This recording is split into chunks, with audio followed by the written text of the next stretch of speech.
Capítulo 12, rápido, que el tiempo corre. El pastor Thor me dijo, tienes hasta las 8:20, así que tengo 15 o 20 minutos para terminar. No, capítulo 12 de Daniel. Daniel es un libro interesante. Es paralelo a Apocalipsis. No podemos entender las profecías si no casamos estos dos libros. Son libros tipológicos, son libros que tienen que ver con eventos finales y son libros donde se presenta el evangelio eterno de una forma bien clara. Cuando Dios manda un mensaje, amigos, a través de los profetas, no es para que no lo entendamos, es para que lo entendamos, pero tenemos que estudiar, por supuesto. Daniel es un libro fácil de entender y no es un libro de muchos capítulos. Apocalipsis tiene 22 capítulos. Daniel lo único que tiene son 12 capítulos.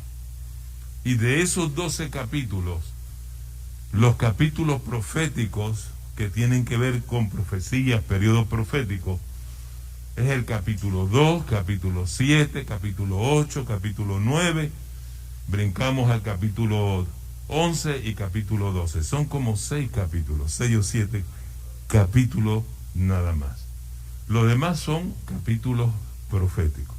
Ahora, hay una infraestructura de Daniel que si nosotros la entendemos, posiblemente en 1 o 2 días máximo podemos estudiar y cubrir todas las profecías de Daniel.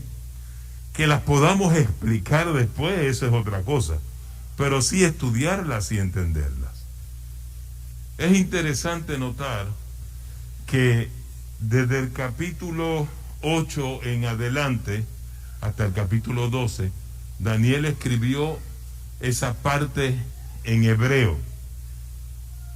Pero los capítulos 2 al 7, Daniel lo escribió en arameo. O sea, la primera parte del libro fue escrita en arameo, la segunda parte en hebreo.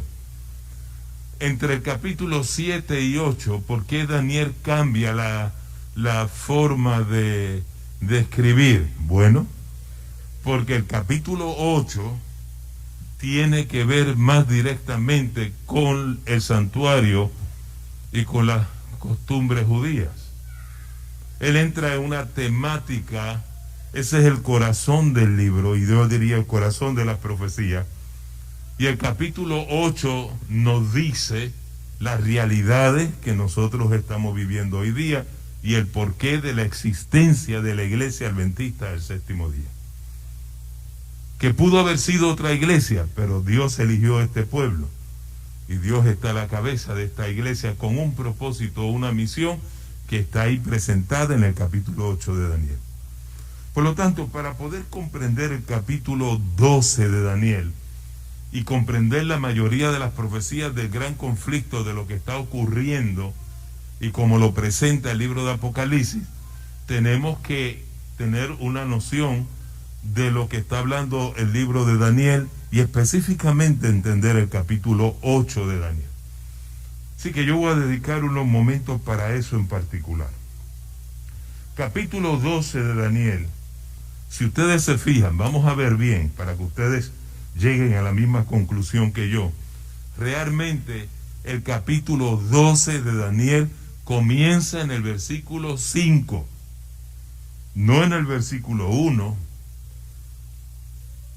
El capítulo 11 de Daniel se extiende hasta el versículo 4 del capítulo 12. Y se lo voy a demostrar. Fíjense que el capítulo 12, versículo 1 dice, y en aquel tiempo, yo me detengo ahí y le pregunto a Daniel, ¿en qué tiempo? ¿De qué tú estás hablando?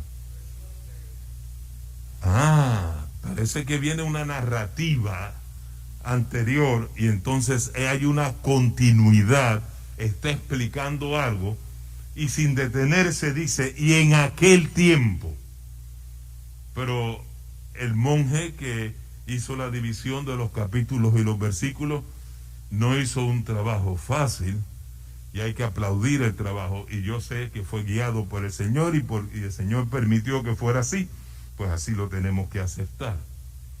Pero realmente, para poder interpretar el capítulo 12, tenemos que entender que el versículo 1 está conectado con los versículos anteriores, con el versículo 44, 45 del capítulo 11. Ahora, sigue la narrativa de todo lo que está diciendo el profeta hasta que llega al versículo 4. Y ahí termina toda la historia. Porque el versículo 4, el ángel le dice a Daniel: tú, empero Daniel, cierra las palabras y sella el libro hasta el tiempo del fin. Se acabó. Te dije todo lo que te iba a decir. Te expliqué todo lo que te iba a explicar. Y ahora que se acabó, vamos a sellar el libro. Y no va a ser abierto hasta el tiempo del fin. Le dice el ángel a Daniel. Y entonces en el versículo 5, Daniel ve otra escena, otra cosa. Y yo, Daniel, miré, y aquí otros dos que estaban, el uno de esta parte de la orilla del río y el otro de la otra parte de la orilla del río.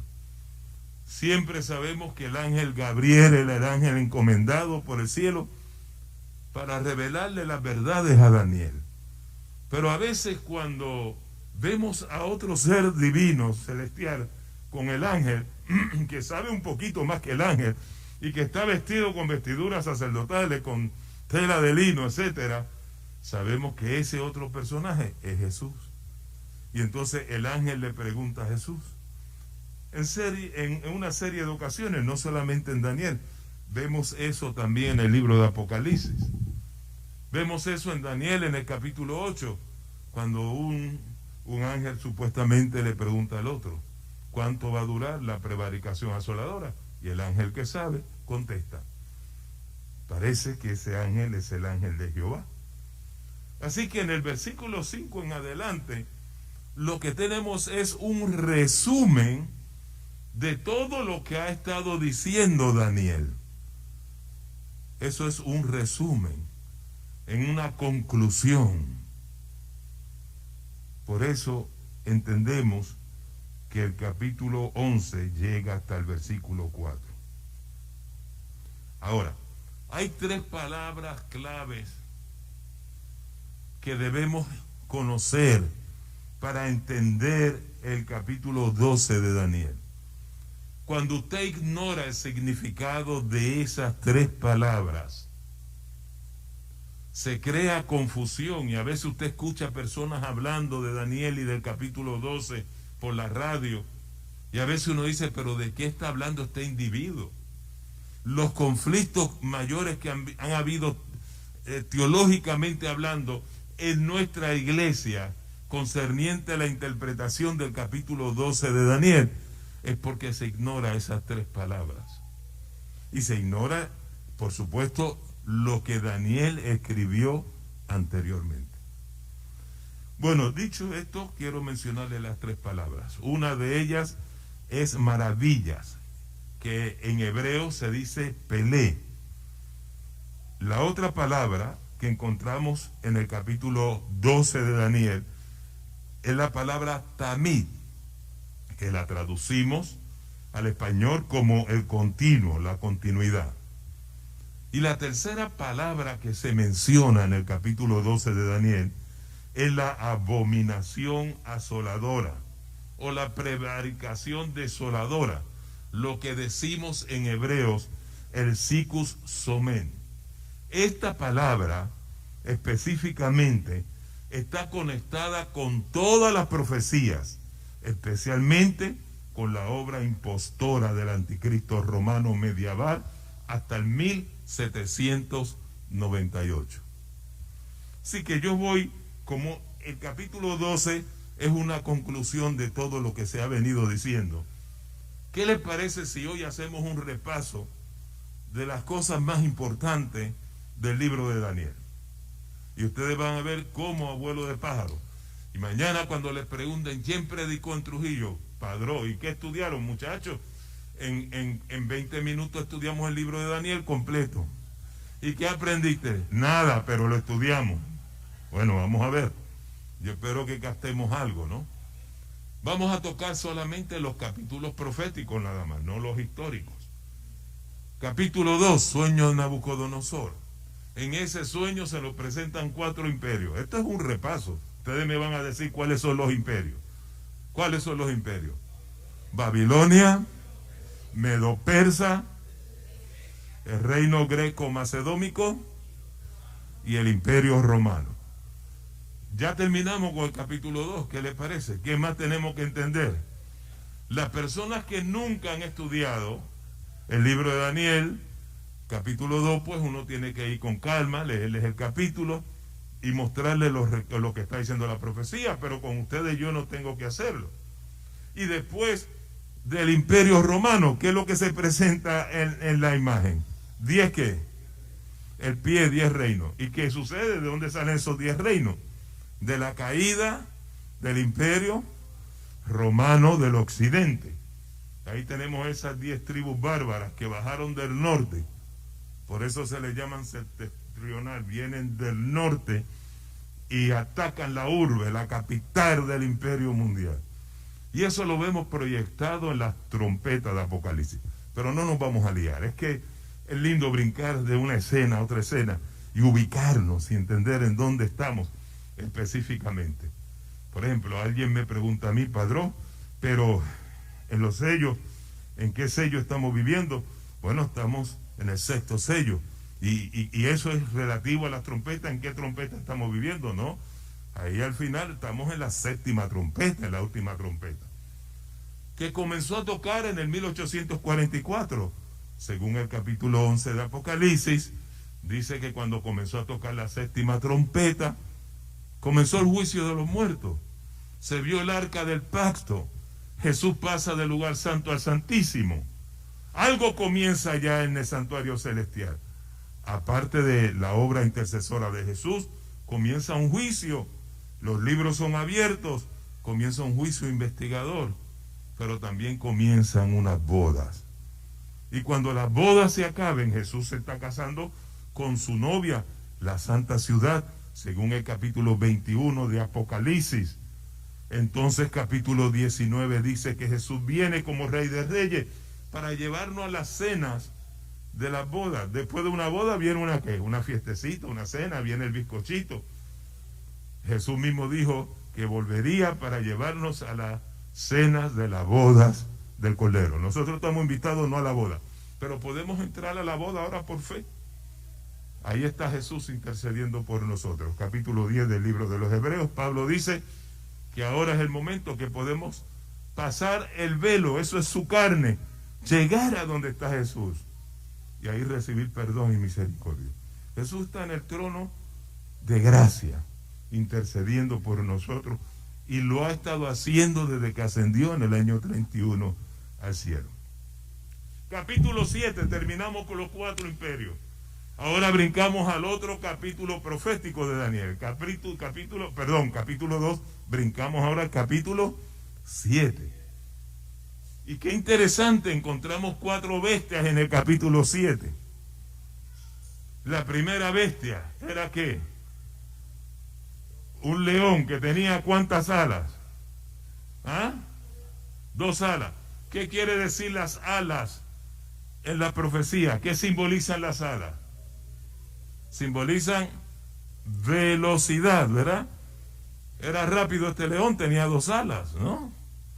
Pero después del león viene ¿qué? Otra bestia salvaje. ¿Qué bestia viene? Viene un oso. ¿Y qué tenía? ¿Cuál es la característica de ese oso? Que estaba levantado de un costado más que del otro. ¿A quién simboliza ese oso? Ajá. ¿Y a quién simboliza? ¿Cómo se llama? Los medos y los persas. Ahí tenemos a Ciro dirigiendo a los persas, con su tío Darío dirigiendo a los medos. Y los dos lograron conquistar el imperio de Babilonia. Hay mucha historia y la historia es interesante, pero no nos podemos detener en la historia. Pero Isaías 45:1 dice el profeta que Dios llamó, mucho antes que existiera Ciro, mi ungido. Es un tipo de Jesús, porque Jesús viene a liberar al pueblo del pecado y después viene a liberarlo en poder y gloria. Y Ciro simboliza en tipología a Jesús, porque Ciro cuando vino pudo liberar al pueblo de Dios, dio permiso para que el pueblo saliera de Babilonia. Pero después del oso, ¿qué otra bestia se nos presenta ahora? Un leopardo. ¿Y cuántas cabezas tiene ese leopardo? 4 cabezas. ¿Y a quién simboliza ese leopardo? ¿A quién simboliza? Al imperio griego, ¿no? Al imperio greco macedónico.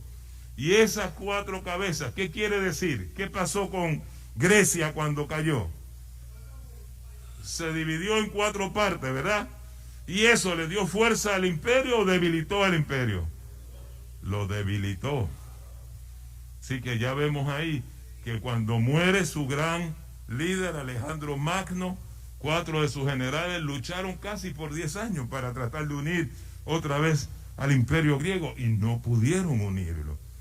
Ya la profecía decía que ese imperio se iba a dividir en 4 partes y no volvería a ser lo mismo. Se debilitó. Y ahí podemos ver a los Seleucidas comenzando lo que se conoce la parte del norte, a Ptolomeo en la parte del sur, Lisímaco por allá. Se dividieron entre Macedonia y Asia.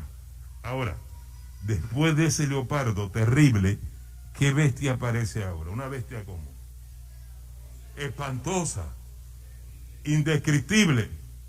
Y a veces en los libros de la iglesia ponen a un dragón o me gustó un dibujo una vez que pusieron a un, ¿cómo se llama? Dinosaurio, de esos animales prehistóricos, feos, con dientes grandes, porque dice la profecía que tenía dientes de hierro y que todo lo hollaba, lo pisoteaba. Una bestia terrible. Ahí tenemos los 4 imperios del capítulo 2. Ahora, ¿por qué se le repite la profecía otra vez a Daniel? Ahora se le repite a través de unas bestias que tienen unas características específicas que pueden identificar a esos imperios y que no haya duda de lo que realmente se está diciendo o está escribiendo el profeta. Ahora, esa bestia terrible del capítulo 7, cuando cae, surgen en su cabeza ¿cuántos cuernos? Podría ser relativo a los 10 dedos del pie del sueño de Nabucodonosor. Ahí tenemos los 10 cuernos. Pero es interesante, porque ahora se introduce otro elemento que Nabucodonosor no mencionó.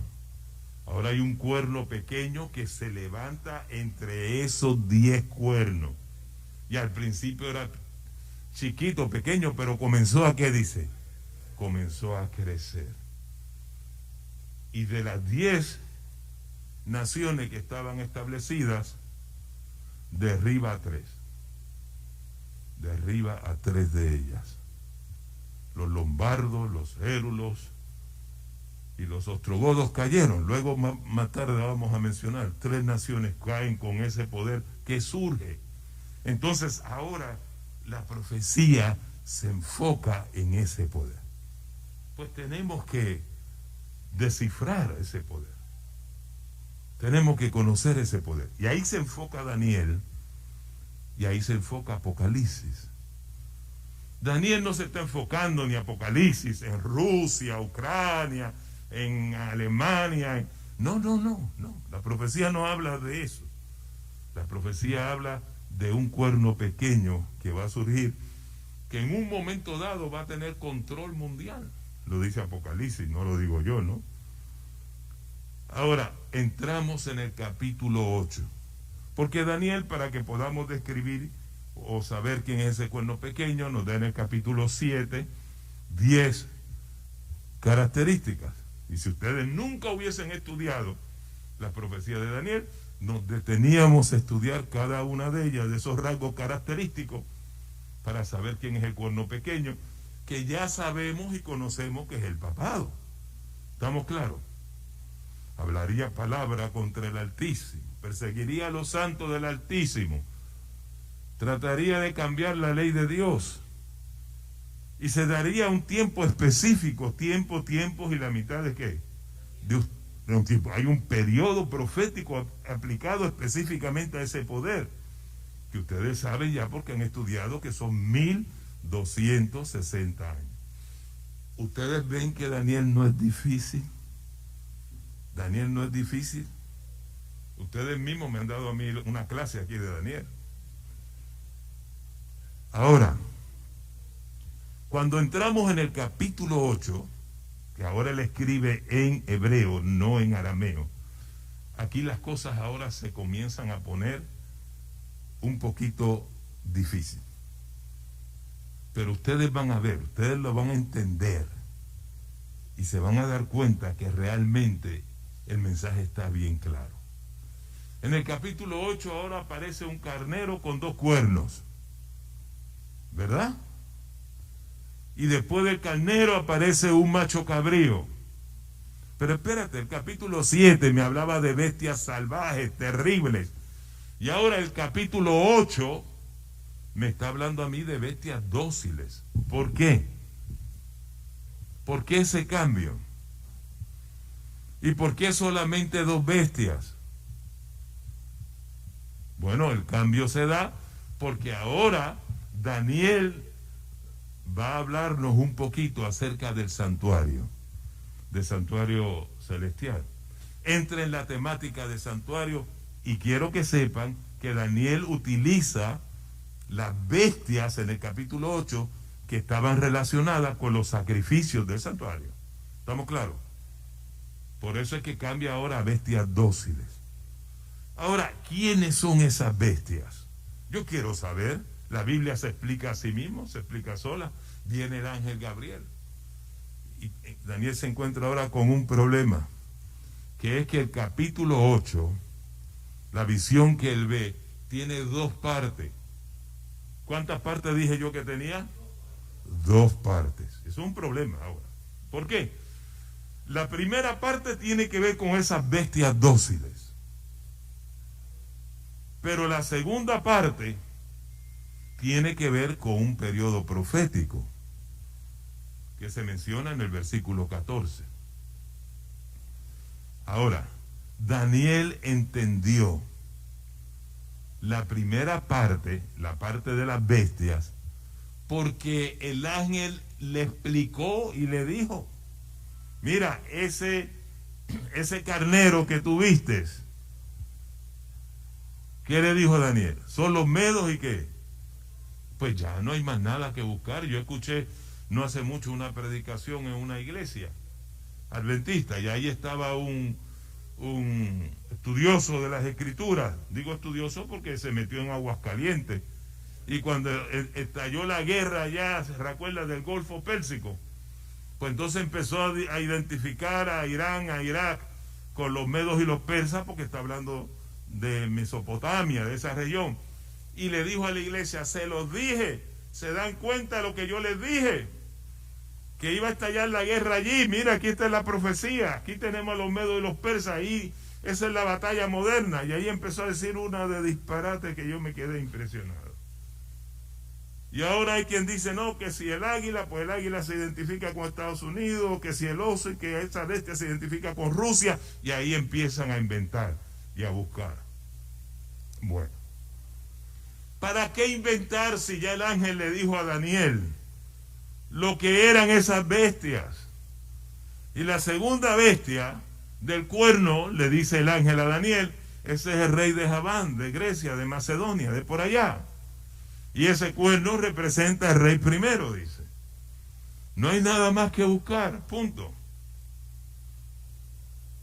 Y ese carnero que tenía los 2 cuernos, los medos y los persas, empieza la profecía entonces dejando fuera al imperio de Babilonia. ¿Por qué? Si en el capítulo 2 se menciona Babilonia, la cabeza de oro, en el capítulo 7 se menciona Babilonia, la primera bestia, el león, ¿por qué se deja fuera ahora a Babilonia? Bueno, ¿perdón? Porque Babilonia estaba en decadencia. Le quedaban como 12 años nada más, 10 o 12 años. No era ya profecía decir que esta bestia es Babilonia, no era profecía, ya Babilonia había pasado a la historia. Profecía es lo que viene después de Babilonia, ¿entienden ahora? Sí que no era profecía, no había razón para mencionar a Babilonia, sí que empezó con los medos y los persas. ¿Y hay problema con eso? No, ¿por qué? Porque el ángel le dijo quiénes son los medos y quiénes son los persas.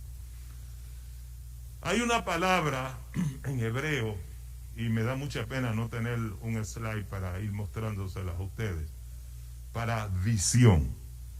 Fíjense que en el capítulo 8 de Daniel, en el versículo 2 específicamente, se usa esa palabra, visión. Y dice así en el versículo 2, y vi en visión. Y vi en visión. Ok, hay dos palabras para esa palabra que se traduce visión en español. Una palabra es Mara y otra palabra es acción. Acción con H y con Z.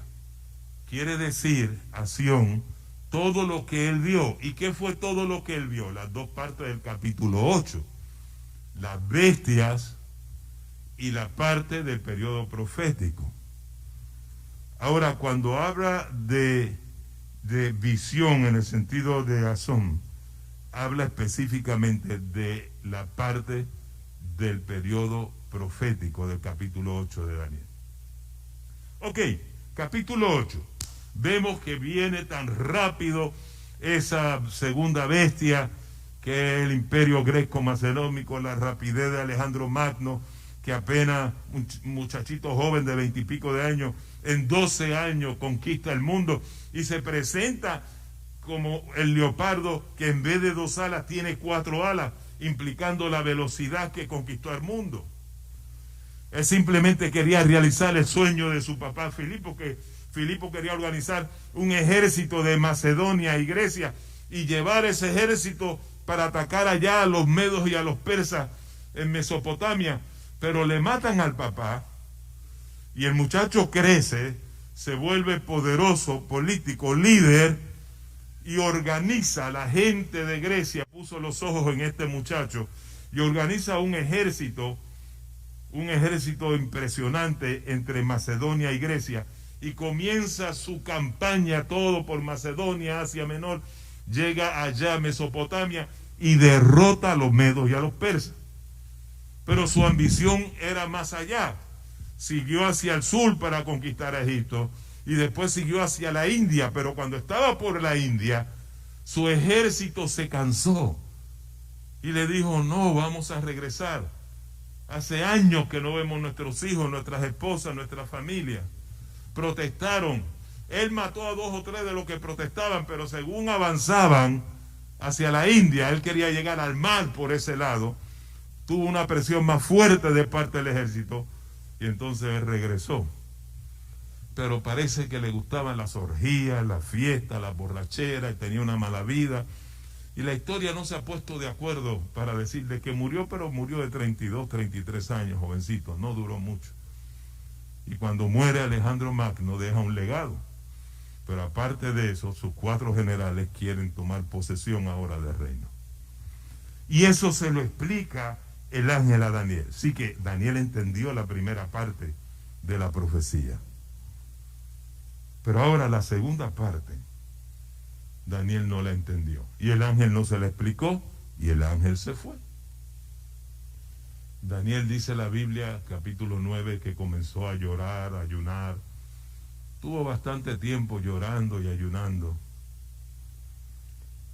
Hasta que finalmente el ángel regresa a explicarle a Daniel la parte de la profecía que Daniel no entendió. Y es interesante, porque el ángel le dice a Daniel, he venido para explicártela. ¿Sabes por qué, Daniel? Porque tú eres muy amado en el cielo. Y el cielo te quiere ayudar. La parte más linda de todo lo que podamos decir de la profecía de Daniel, porque cuando yo leo este texto, lo leo una y otra vez, me arranca las lágrimas escuchar que el ángel le dice, eres muy amado en el cielo. Y por eso vengo a explicarte, Daniel. ¿Saben lo que venga un ángel y le diga a usted muy amado en el cielo? No, eso realmente es algo impactante. Pero quiero decirles algo, hermanos.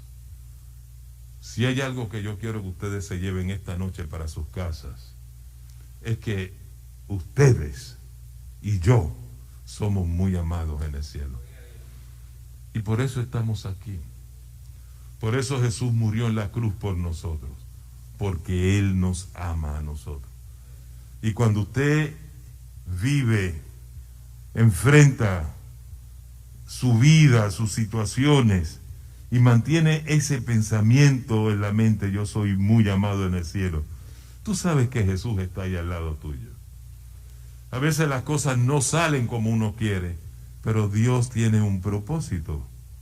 Dios permite algunas cosas con algún propósito, pero también hay momentos que Dios no permite ciertas cosas para no perjudicarnos, y a veces no nos damos cuenta.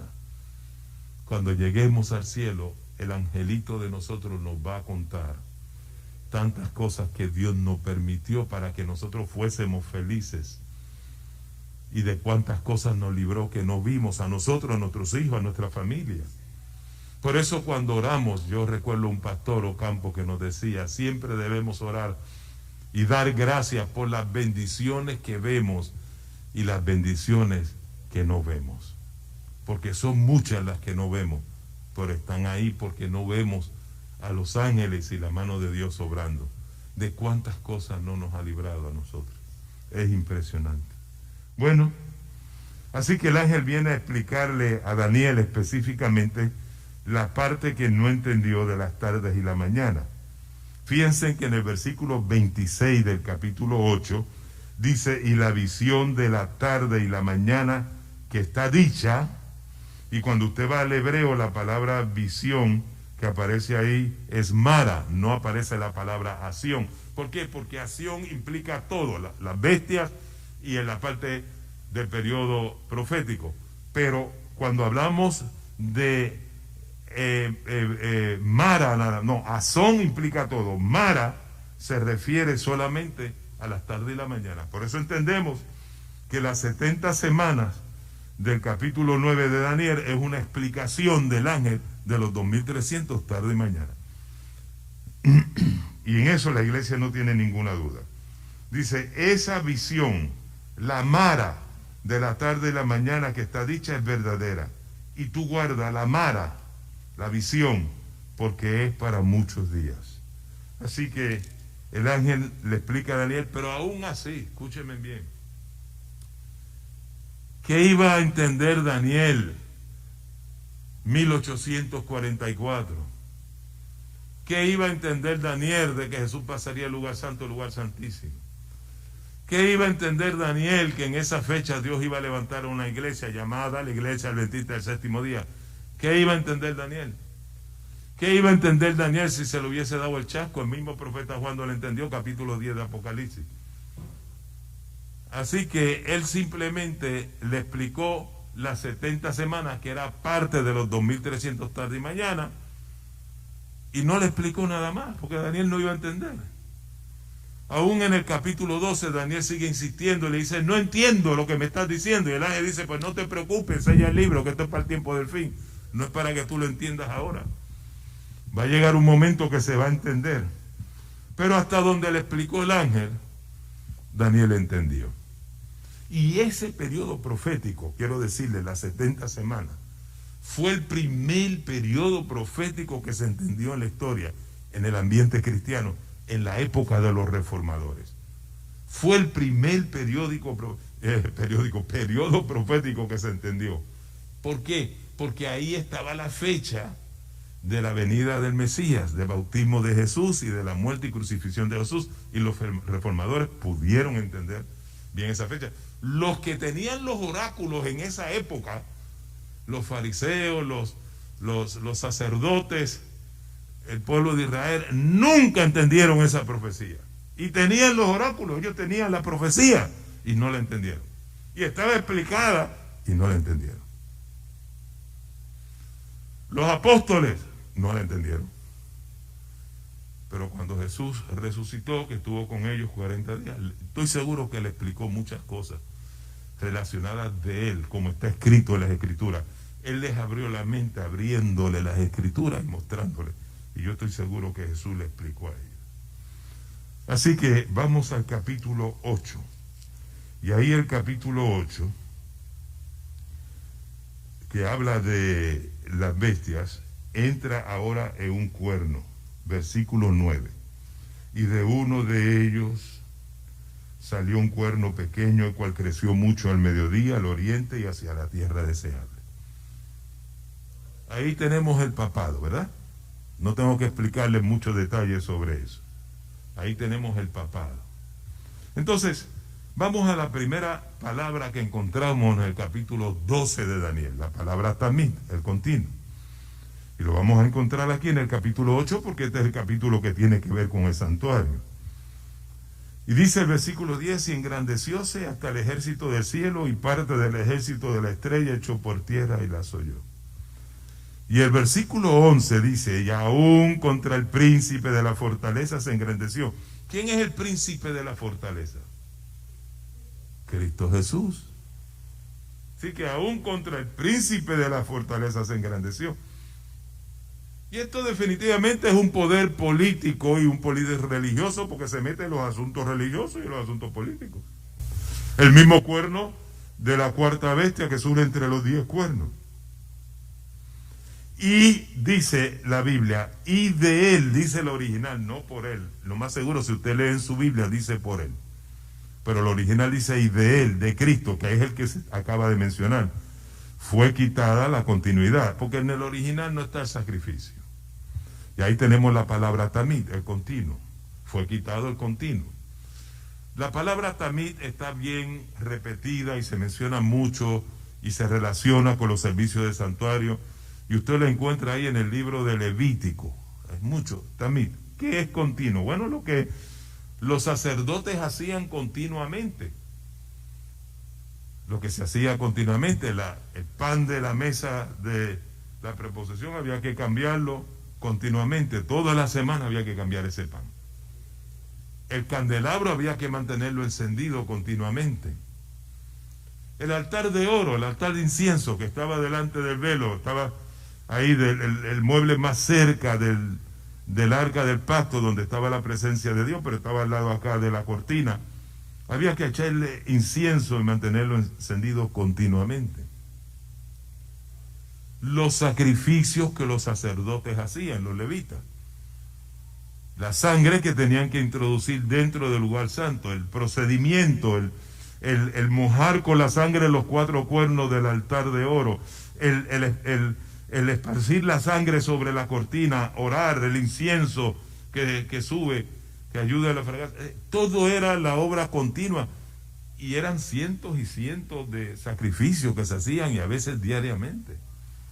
Estamos hablando que salieron de Egipto sobre 1.2 millones de dólares, de dólares, 1.2 millones de personas, no de dólares. Y esas personas se multiplicaron en el desierto.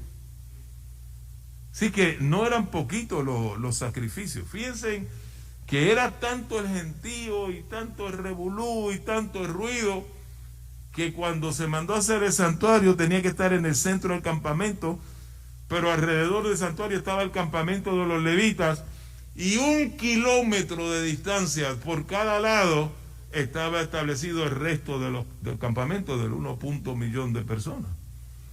Y usted con el animalito tenía que caminar casi 1 kilómetro para llegar hasta el santuario para sacrificar esa ovejita, por supuesto. Así que ese trabajo que se hacía en el lugar santo, ¿en el lugar qué? Era el ministerio de los sacerdotes. Ese es el continuo, ese es el tamid. Nada tenía que ver con el lugar santísimo. En el lugar santísimo se llevaba a cabo otra obra.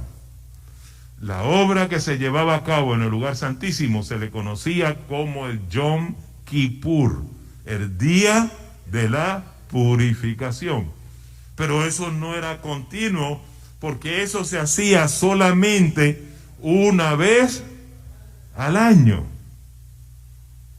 Por eso cuando usted lee el libro de Levítico y los otros libros de Moisés relacionados a la temática del santuario, usted nunca va a encontrar la palabra tamid relacionada con el Yom Kippur o el día de la santificación, de la purificación del santuario. Ahora hay una palabra relacionada a eso, que es la palabra del juicio. Eso sí, había un juicio. Se va a cabo un juicio, pero no el tamid, no el continuo. ¿Estamos claros en eso? Ok, dice aquí, y de Jesús fue quitado el continuo. ¿Cuándo Jesús comenzó el tamid, el continuo? Su ministerio diario. ¿Cuándo comenzó? Cuando ascendió en el año 31 al cielo, ¿verdad? Cuando Jesús ascendió al cielo, escúchenme bien, porque hay una palabra mal traducida en la Biblia, en el capítulo 9 de los Hebreos. Pablo dice claramente que Jesús entró al lugar santo, no al lugar santísimo. Pero la mayoría de las Biblias traducen esa palabra como si fuera el lugar santísimo. Por eso cualquier persona le abre a usted Hebreo y dice, mira, Jesús pasó directamente al lugar santísimo. Y todavía más, ustedes dicen los adventistas que el arca del pacto era símbolo del trono de Dios. Y Pablo dice que cuando Jesús ascendió al cielo, se sentó a la diestra del Padre. Y el Padre estaba en el lugar santísimo. ¿Cómo resuelves esa situación? Entonces, ahí por la década del 70, muchos teólogos adventistas comenzaron a analizar y a resolver. Lo que pasa es que no hay dos departamentos, simplemente es que cambió el ministerio de Jesús, y eso es lo que se llama el lugar santísimo. Hermanos, nosotros tenemos un tabernáculo real en el cielo. Y usted dirá, pero ¿por qué? ¿Para qué una mesa de panes si Jesús dice yo soy el pan de vida y eso simboliza a Jesús, el candelabro al Espíritu Santo? ¿Para qué? ¿Para qué muebles? ¿Para qué muebles en el cielo? ¿Para qué un edificio en el cielo? Algunos profetas lo vieron, el edificio. Elena G. de White lo vio. El profeta Juan lo vio, Ezequiel lo vio. Se vieron edificios. Real. Es nuestro mensaje como adventistas. Tenemos que tener cuidado. Hay un santuario real, posiblemente con la intención de que no solamente los otros seres del universo, sino también los ángeles puedan contemplar y entender lo que Dios está haciendo por los seres humanos, puedan comprender el plan de redención. Pero Dios le mostró un santuario real a Moisés. La única palabra que aparece ahí en el Antiguo Testamento, tipo, en hebreo tipos, santuario, el modelo que Dios le muestra a Moisés. Y ese es el tipo. Y lo que Moisés construyó es lo que conocemos como el antitipo, en vez del tipo, en vez del modelo que Dios le mostró. Pero el del cielo lo conocemos como el prototipo. Y proto del griego, que quiere decir el original, el primero.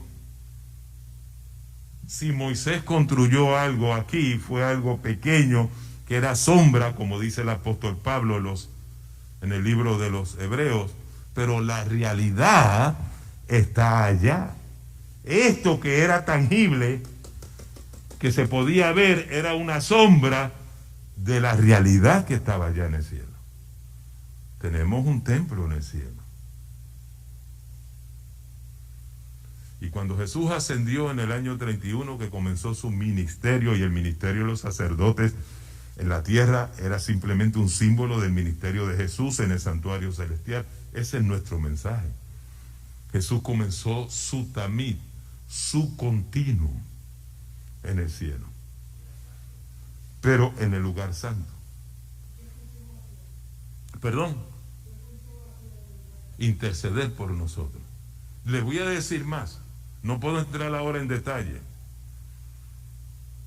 Hay un artículo que escribió hace años el pastor, ya murió, el doctor Salim Japa. ¿Se recuerdan Salim Japa?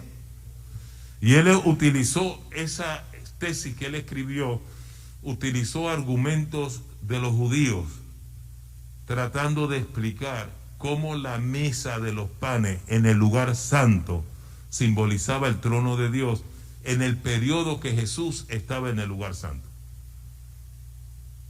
Primero, la mesa tenía dos coronas, una hacia arriba y una hacia abajo. El único mueble que tenía dos coronas. Implicaba ahí dos seres. Y usted dirá, pero en la geografía del santuario, ¿dónde está proyectada la Trinidad? Bueno, la lámpara era símbolo del Espíritu Santo, y la lámpara estaba en el sur, la mesa en el norte. El Espíritu Santo está acá en el sur, el Padre y el Hijo están allá en el norte. Ahí está la geografía de la Trinidad.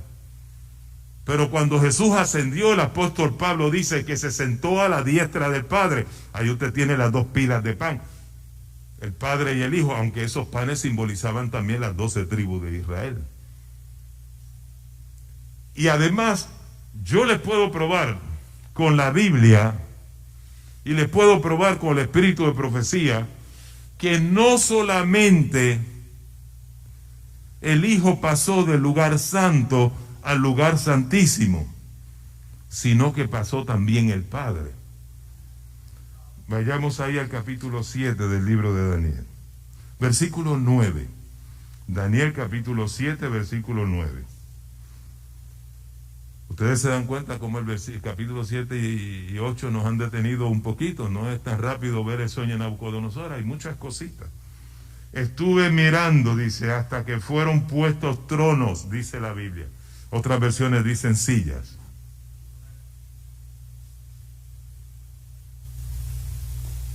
¿Ustedes me prestan una sillita de esta? Estuvo mirando el profeta hasta que fueron puestos tronos. Si los tronos fueron puestos ahí, es porque no estaban. Entonces, ¿dónde estaban?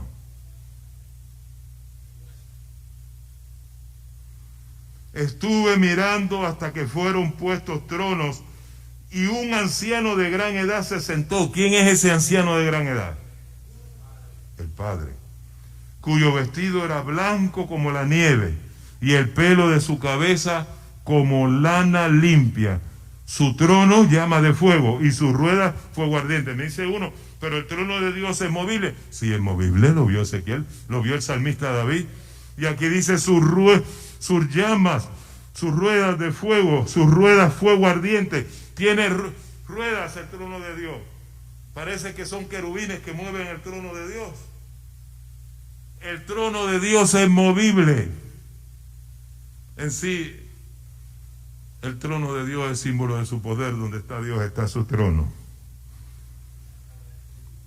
Un río de fuego procedía y salía de delante de él. Millares de millares le servían. ¿Quiénes son esos millares de millares?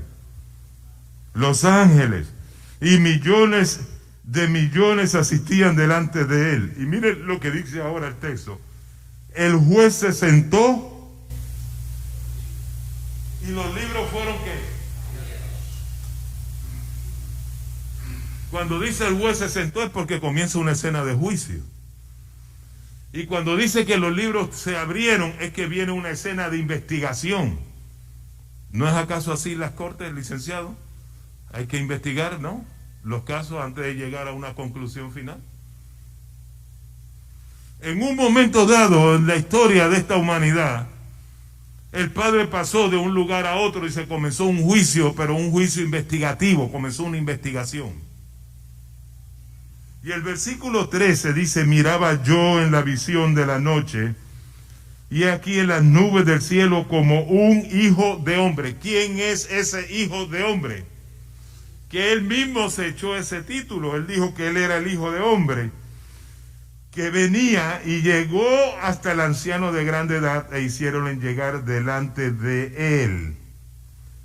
Quiere decir que el Padre pasó primero y luego pasó ¿quién? el Hijo. Y aquí fue el texto que malinterpretaron nuestros pioneros, los mileristas, porque entendían, era lo que se creía para esa época, todas las iglesias, que la tierra era el tabernáculo, y dice aquí, y he aquí que venía en las nubes del cielo, y la profecía de la venida de Jesús dice que viene en las nubes del cielo, y venía a purificar el santuario, y entendían que venía a purificar la tierra, pero pasaron por alto el texto que dice que lo llevaron hasta el anciano de grande edad. No dice que vino a la tierra, sino que fue llevado ¿a qué? Al anciano de gran edad. Entonces me preguntan, Padrón, pero ¿y qué simbolizan las nubes? En el cielo hay nubes. Acá con nosotros hay nubes por lo que es, pero en el cielo hay nubes, porque dice que fue llevado a las nubes de los cielos. ¿Sabes lo que dice el espíritu de profecía?